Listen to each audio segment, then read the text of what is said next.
Emily gripped the steering wheel as she drove down the quiet road toward her mother's house. It had been weeks since she last spoke to Denise. Weeks of unanswered messages, cold silence, and heavy tension she didn't understand. Today, she had finally gathered the courage to face her mother and demand answers. But just as she turned onto her mother's street, her phone lit up with a message. It was from her lawyer, Ben Carter. "Do not go to your mother's house. Call me. Now." Emily's heart dropped. She slowed the car until it rolled to a stop right before the driveway.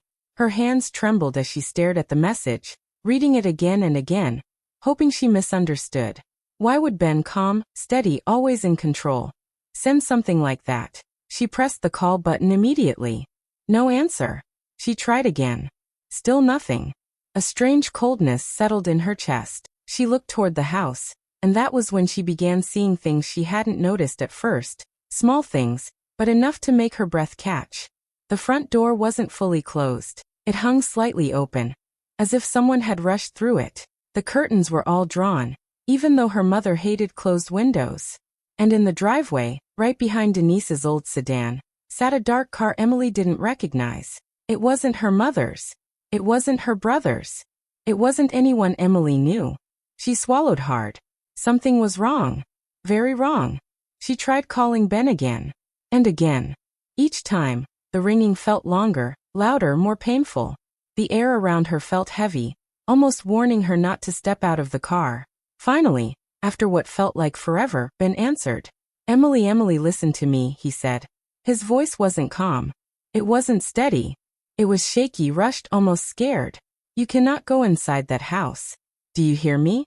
You need to stay exactly where you are. Don't move." "Ben, what's going on?" Emily whispered, her throat tight. "Why are you?" She heard him take a loud breath, like he was trying to steady himself. "There's something you need to know. Something happened. Your brother, Marcus, he..." Before he could finish, another voice cut in. A man's voice, loud, angry, far too close to Ben. Then Emily heard something else. A sharp gasp, a noise, and then a woman crying. The sound was faint, but it pushed straight into Emily's chest like a blade. "Ben," she said quickly, her voice breaking. "Ben, are you there? Ben." But the call went silent. Dead. Emily sat frozen in her car, phone shaking in her hand, staring at her mother's half-open door as fear crept up her spine like ice. That Emily's relationship with her mother, Denise, had always been difficult. Even as a child, Emily felt like she was walking on thin ice around her. Denise could be warm one moment and cold the next. She often used guilt to control Emily, reminding her of everything she had sacrificed, even when Emily never asked for anything. Growing up, Emily learned to stay quiet, keep the peace, and carry the weight of the family on her shoulders. But the biggest wound came from the clear favoritism Denise showed toward her son Marcus. No matter what Marcus did, no matter how irresponsible or selfish, Denise always found a way to defend him. If Marcus lied, it was because he was under stress. If he stole money, it was because he needed help. If he disappeared for months, Denise said he was just finding himself. Emily, on the other hand, was expected to be perfect. She was the one Denise leaned on, the one blamed for problems, the one who had to fix everything. Every time Emily questioned something, Denise made her feel like she was ungrateful. And there were secrets. Many secrets. Money that went missing. Property decisions made behind Emily's back. Papers her father signed that Emily only learned about years later. Denise always brushed off Emily's questions, telling her she wouldn't understand. But Emily did understand. Her mother was hiding things. Big things. Marcus played his part in the chaos too. He was older, louder, and more reckless. He had a long history of dragging the family into trouble. Debt, fights, threats, and disappearing without warning. Emily had cut ties with him years ago, but somehow he always found his way back into the center of the family drama. And now, Emily feared he had returned again. The only steady person in all this was Ben Carter, her lawyer. Ben had been helping her since her father died. He was calm, patient, and far more involved in the family's legal issues than Emily ever expected. He knew every detail about the estate, every missing document, and every odd choice Denise and Marcus had made. Sometimes he seemed more worried about Emily's safety than she was. But even Ben was overwhelmed lately. Every new paper he found raised more questions. Every old file showed new problems. There were moments he looked like he wanted to tell Emily something but held it back, like he was protecting her from the full truth. While all this was happening, Emily was trying to rebuild her life. Her marriage had ended painfully a year before. Her ex-husband drained her financially and emotionally, leaving her feeling empty and unsure of herself. She moved into a small apartment and was working part-time while trying to regain her confidence. Money was tight, and every decision felt heavy. The inheritance dispute only made things worse. Her father, who had always loved her quietly, left behind a property and several accounts. But since his death, important documents kept disappearing. Changes were made without her consent. Signatures appeared that she didn't recognize. And every time Emily asked her mother about it, Denise became defensive, angry, or silent. Ben believed someone inside the house was tampering with the estate records. Emily had her suspicions. Marcus always needed money, always made excuses, and always found a way to twist things in his favor. And Denise would do anything to protect him, even if it meant hurting Emily. This was why going to her mother's house had become so sensitive. It wasn't just a misunderstanding. It wasn't just family tension. It was legal. It was emotional. And it was dangerous. Emily hadn't visited in weeks because the last time she stepped inside, she felt something was wrong. Her mother acted nervous. Papers were missing from her father's safe. Marcus's old jacket was hanging on the chair even though Denise claimed he hadn't been there in months. And when Emily asked direct questions about the estate, Denise changed the subject or blamed Emily for starting drama. Ben had warned Emily to be careful. He said someone was trying to push her out of her father's inheritance. Someone was creating legal trouble that could cost Emily everything. Someone was desperate. Emily didn't know who to trust, not even her own mother. Now, with the strange message from Ben and the eerie silence from Denise, Emily realized that the problems she tried to avoid weren't going away. They were waiting for her. Right inside that house, a forged document with her signature had surfaced. That was the first thing Ben said when Emily finally reached him again. His voice was low, shaking, as if he had been waiting for her call with fear sitting on his chest. "Emily," he said, breathing hard. "Someone created a legal document with your name on it. A fake one. It says you handed over full control of your father's estate to Marcus." Emily felt her stomach twist. "That's impossible. I never signed anything like that." "I know," Ben replied quickly. "I know you didn't, but the document looks real. Too real. Whoever did this had access to your father's records, and your signature." She pressed her hand to her forehead, trying to steady herself. "Ben, how did this even happen?" "Who would?" Ben cut her off. "Emily, the document came from inside your mother's house." Her heart dropped. Inside her mother's house, where she was sitting now, staring at the half-open door. "Are you saying my mother is involved?" Emily whispered, her throat tight. "I don't know," Ben said. "But Marcus, I'm almost sure he's there. And he's desperate enough to do anything right now." Emily squeezed her eyes shut, shaking her head. "He wouldn't do something this serious. This is fraud. This is criminal." Ben didn't answer. That silence told her everything. Her whole body began to shake. She looked at the house again. The drawn curtains, the unknown car, the door slightly open. Fear crawled up her spine. "I'm calling her," Emily said suddenly. "I need to hear it from her." "Emily, wait," Ben tried to warn her. "Please don't." But she had already ended the call. She dialed her mother. Once. Twice. On the third ring, Denise finally answered. "Emily." Her mother's voice sounded breathless, strained, like she had been crying recently.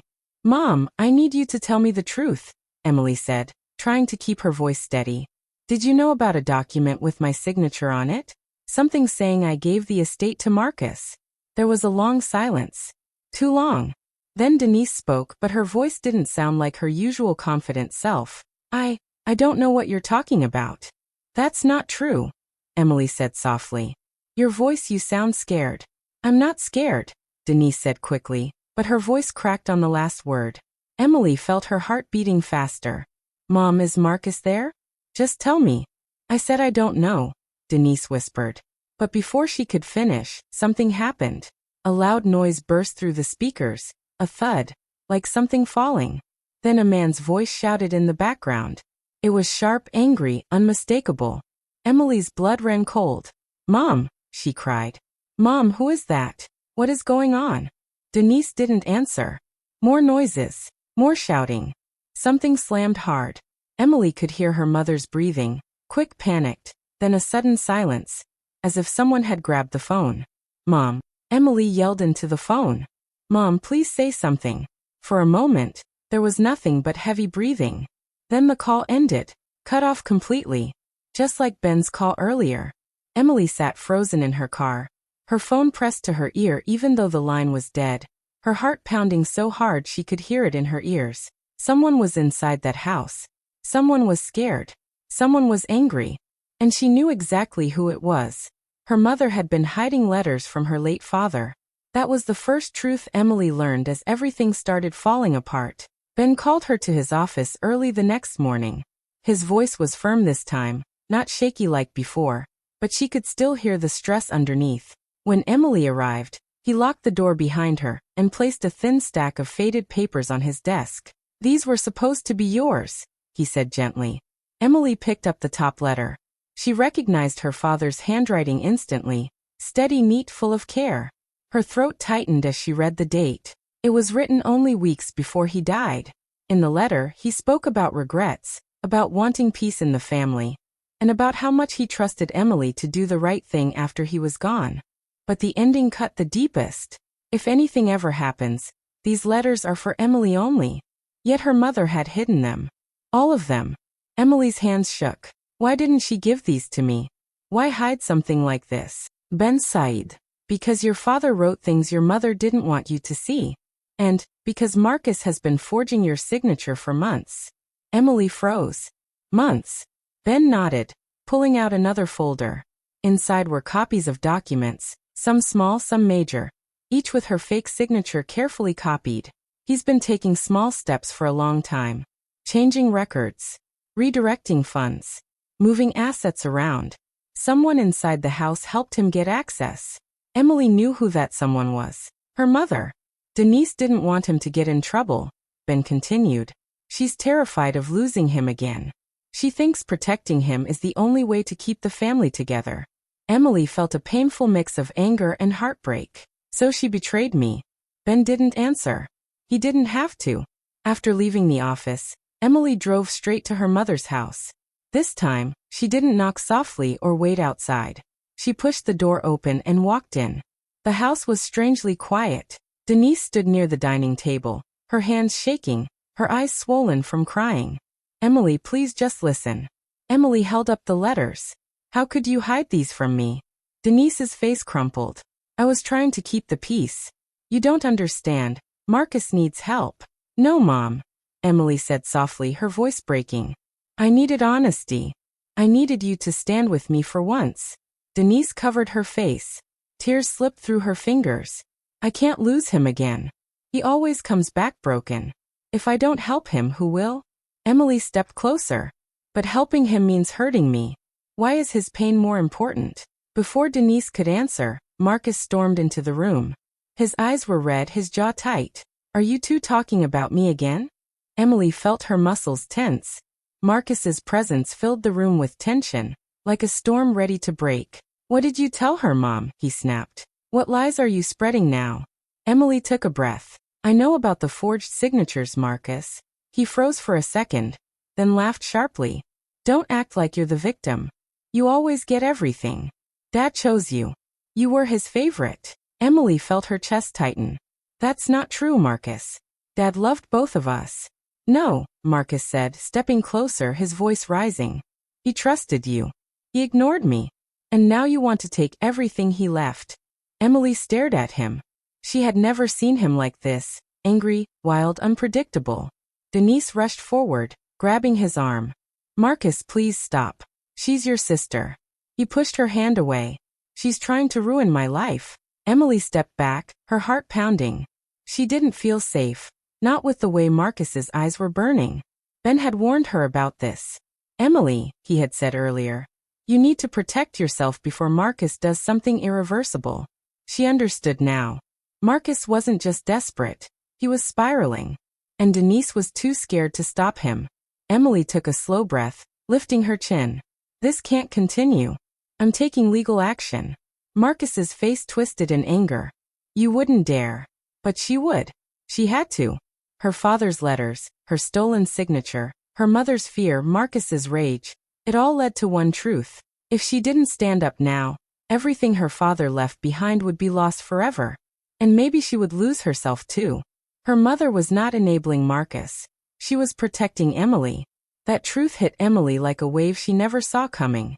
It happened moments after Marcus stormed out of the room, slamming the door so hard the walls shook. Denise sank into a chair, her hands covering her face. Emily stood frozen, unsure whether to comfort her or demand more answers.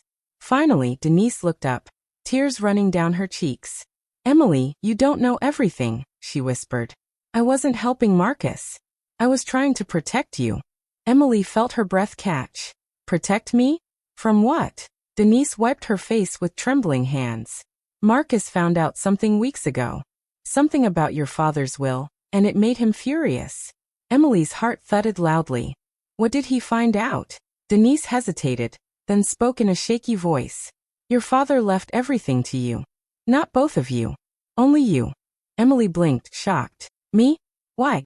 Because he trusted you, Denise whispered. He wanted you to use the estate wisely. He said Marcus wasn't stable enough. She swallowed hard. Marcus read the will when I wasn't home.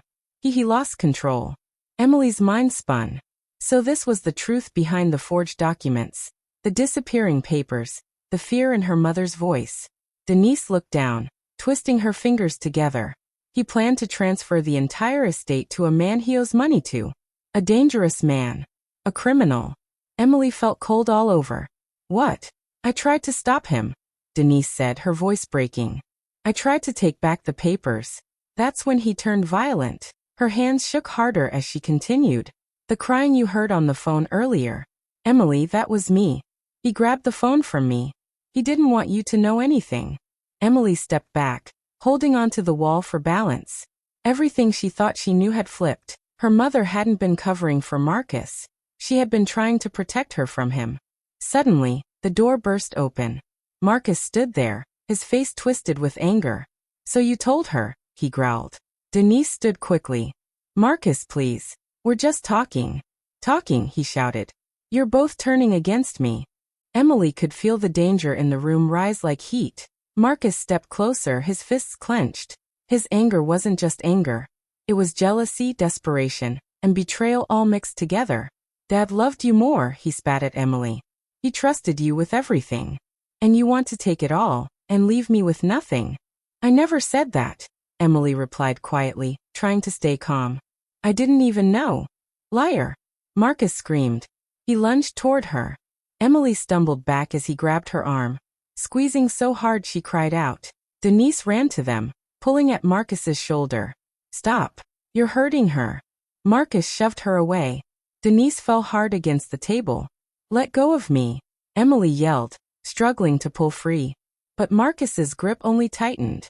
His eyes were wild, like he wasn't fully in control anymore. Then, a voice shouted from outside. Police! Step away! Marcus froze, his eyes widening. Emily twisted out of his grip and stumbled backward. 2 officers rushed inside, pulling Marcus away from her. He tried to fight, but the police were stronger. They pinned him down and handcuffed him as he shouted angrily, still blaming Emily for everything. Emily's chest rose and fell in sharp breaths. She felt dizzy, overwhelmed, terrified. Ben ran inside seconds later. Emily, are you okay? He looked at Marcus being pulled up from the floor. I called the police earlier, he said softly. I had a feeling this might happen. Denise stood beside Emily, crying quietly. The truth was finally out. Her mother had been trying to save her. Her brother had been trying to destroy her. And now, everything was about to change. Denise finally tells Emily the truth about her father's wish for Emily to break the cycle of generational pain. They sat together in the living room, the sound of Marcus being taken away by the police still echoing in their ears. Denise held Emily's hands tightly, her face pale and worn. Your father. He wanted you to be different, she said softly. He wanted you to stop the fighting, the lies, the hurt that went through our family for generations. He trusted you to do it right. Emily listened, her heart heavy but steadying. She had spent so many years feeling powerless, always reacting to what Marcus or her mother did. But now, she understood her father had trusted her to take charge, not just of the estate, but of the family's future. I understand now, Emily whispered. And I want to do it, but I won't let anyone control me again. She spent the next few days going through every document with Ben. He helped her review the forged papers, recover the missing records, and ensure that all legal claims were properly filed. Emily signed the documents herself this time, feeling the weight and power of her own authority. Step by step, she took control of the estate, the properties, the accounts, the letters from her father. All of it was finally hers to manage, not just as a duty, but as a chance to create something honest and lasting. At the same time, Emily worked on setting boundaries with her mother. She loved Denise, but she knew she could no longer let fear or guilt dictate their relationship. "Mom," she said one evening, "I need you to understand that I won't be pulled into fights or lies anymore. I'm here for you, but only in honesty." Denise nodded, tears streaming down her face. "I understand. I'm so proud of you, Emily." Emily felt a strange mix of sadness and relief. Sadness for the years lost in confusion and mistrust, but relief that she could finally make her own choices without fear. Ben stayed close during the process, helping her not only with the legal side, but also with the emotional weight. He reminded her to take a breath when it all felt overwhelming, and praised her for standing firm when it mattered most. "You've done what most people couldn't," he told her. "You've faced the lies, the betrayal, and come out stronger." For the first time in years, Emily felt like herself again. She was in control, not because she wanted revenge or to prove anything, but because she finally claimed her own life. She could honor her father's wishes, protect what mattered, and step into a future built on her own choices. Sitting in her father's study one evening, Emily looked at the letters and the estate papers on the desk. She took a deep breath, feeling a sense of calm and strength she hadn't known she could have. For the first time, the cycle of pain felt like it could finally end, and she was the one strong enough to do it. Emily returned to her father's old study. The room smelled faintly of his cologne, dusty books, and the faint ink of old letters. She walked slowly to his desk and picked up the envelope her mother had hidden for so long. Her hands trembled as she opened it and began to read. The letter was full of love, advice, and warnings. Her father spoke of trust, honesty, and the importance of making her own choices. He reminded her to stand strong, to protect what was right, and to break the cycle of lies and pain that had haunted their family for generations. Emily sat back in the chair, letting the words sink in. She thought about everything that had happened. The forged documents, Marcus's anger, her mother's tears, Ben's warnings, and the fear that had gripped her outside that house. She realized how close she had come to losing herself, to letting the past control her. Her phone buzzed with a simple message from Ben. She smiled softly and whispered, "Thank you for texting me, Ben." Then looking at her father's handwriting, she added softly, "Dad, I finally understand." For the first time in a long while, Emily felt a quiet peace. She had faced the lies, the danger, and the betrayal, and had come out stronger. Sitting there in the study, surrounded by the memories of her father, she felt empowered, grounded, and ready to live her life on her own terms. She took a deep breath, letting the calm wash over her. The past was behind her, and the future was hers. Hey besties, thanks for sticking around till the end. Don't forget to like, comment, and subscribe for more amazing stories. See you next time.